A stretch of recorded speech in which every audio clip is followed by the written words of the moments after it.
just can't finish my swing. That's my problem. If I could just finish my swing, I'd be so much of a better golfer if I could just find a way to follow through. Have you ever heard that before? Welcome to the latest issue of Golf Improvement Weekly, where we work to understand the cause and effects of your golf swing, not the golf swing, by understanding the myths that have been told to you about all these different things you need to work on. The first week we were talking about keeping your head down. We got unbelievable response.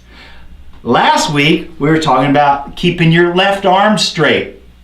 The comments that we heard from the golfers thanking us for helping them understand about their left arm has really been off the chart. So thank you very much for all that feedback. This week, why can't you follow through?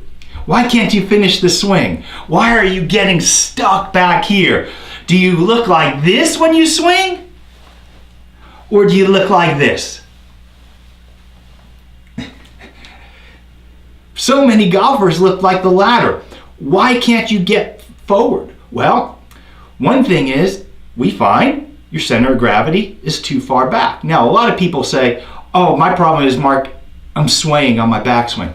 I'm swaying back here. Well, maybe. Though, I've been doing this since 1992, and I have rarely ever seen somebody get back like this. What typically happens is this. It goes back to our first video, the head still phobia that so many golfers have. When you're setting up to the golf ball and you're trying to keep your head still. Now, as you're trying to keep your head still and you're swinging back, you can only get to here. And then, so what do you have to do? You have to start doing this. Now, as I start doing this, it may think that my weight is over here, but look at this. It's there. Now, from here, how do I get forward? If I just swing now, I'm going to hit the ground here, back here. So what do I have to do? Well, many of you have been told you got to get your left hip out. So you do. But when you put your left hip out, what happens here? You fall back here. All your weight's here. Have any of you ever been, oh, I can't stop dropping my right shoulder? I can't get through? Cause, effect. Cause, effect. Not getting through, not being able to follow through is an effect of something else. And we have to understand that if you want to understand your golf swing. The golf swing that is often taught is a golf swing based on the best players in the world whose bodies have been conditioned since they're little kids to move the way they have. Their flexibility has been built on 25, 30 years of transforming in their body into being able to make these movements. How about you? Have you spent the last 25, 30 years every day, 5 hours a day, and getting your body in shape to be able to get around back, like get through like this and get this out? Or have you spent the last 25, 30 years working on your career, which most likely has to do with sitting at a desk, driving your car, being on the phone, where now you can't make those same movements. And so much of that golf instruction that you've read about, the golf swing, doesn't apply to your golf swing. So one, if you try to keep your head still, as we spoke about on week 1, and try to keep your left arm straight, as we spoke about on week 2, and now you're swinging back, you can only get to about here, many of you, somewhere maybe even less, some maybe more. But the more you try to keep coming back with your arms straight, the more you're going to start to lean like this.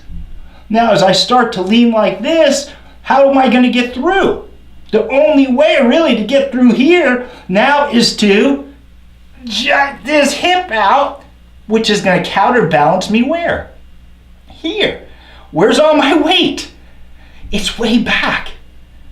And because it's way back, you feel your right shoulder dropping, and now the club gets through, you get armsy, this arm will bend here, which means you're chicken winging it, but chicken wing is an effect, because your weight's back, and then why can't I ever get through? Cause, effect. So once you start understanding cause and effect, you can start to get rid of the compensations that continually plague your golf swing. Once you understand cause and effect, you can start playing with one swing thought, not multiple swing thoughts that bog you down. Not with, okay, I gotta keep my head still. I gotta make sure the V's in my hand are standing right here pointing at my shoulder. All right, I gotta make sure that my left arm is straight. Okay, I gotta start making sure my shoulders are turning 90 degrees, my hips are turning 45 degrees. I gotta make sure I cock my wrist up here. I gotta make sure that I bring my elbow here. I gotta make sure that I turn here and then turn over and release. And you got to think about all that in what? Less than 2 seconds as everybody's watching you and you've been hitting crappy shots all day long? Or you can start understanding cause and effect. And know, if you can find the one true cause, you don't have to think of all the effects that I just spoke about in that demonstration right there. My name is Marc Solomon of Golf Made Simple. I thoroughly enjoy speaking about the golf swing and helping golfers play better golf because I understand how frustrating it can be. And I also understand that you're doing it for enjoyment. You're not doing it for your job. So come with me on this journey of understanding your golf swing, not the golf swing, by understanding cause and effect. I look forward to speaking with you next week about how to stop coming over the top. We'll see you next week.